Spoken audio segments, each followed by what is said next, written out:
17th মে দিনটা শুরু করেছিলাম দক্ষিণেশ্বরে মায়ের মন্দিরে মায়ের প্রণাম নিয়ে। তো আমরা পৌঁছে গেছি আমাদের ভেন্যুতে, দেখতেই পাচ্ছ শুরু থেকে শেষ অবধি কিন্তু আমি সবটা মিনি ব্লগে শেয়ার করবো, ছোট্ট ছোট্ট করে দেখতে থাকো।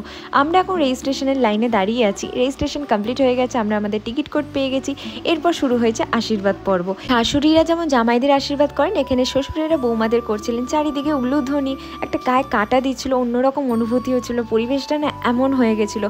তারপরে ছিল কোশ্চেন আনসার রাউন্ড, যেখানে জিততে হবে কিন্তু শ্বশুর আর বৌমা দুজনকেই। তারপরে ছিল লাঞ্চ ব্রেক, তারপরে কমপ্লিট হয়ে যাওয়ার পরে আরও একটা খেলা স্টার্ট হয়ে গেছিলো। সেই খেলায় ছিল সাপ লুডো খেলা, তারপরে বেলুন ফোলানো, শ্বশুরদের জন্য একটা খেলা ছিল। তারপরে জি বাংলা থেকে যারা সিরিয়াল করেন ওনারা এসেছিলেন, ওনাদের আসার পরে শুরু হয়েছিল একটা অ্যাক্টিং পর্ব। সব কিছু মিলিয়ে দারুণ এক্সপিরিয়েন্স। সে সবটা কিন্তু দেখতে গেলে, মজা নিতে গেলে চোখ রাখতে হবে জি বাংলা এবং জি বাংলা এইচডিতে। 1 জুন দুপুর 1টার সময় টেলিকাস্ট হবে। তোমরা দেখো কিন্তু, আর কেমন লাগলো আমাকে জানাতে ভুল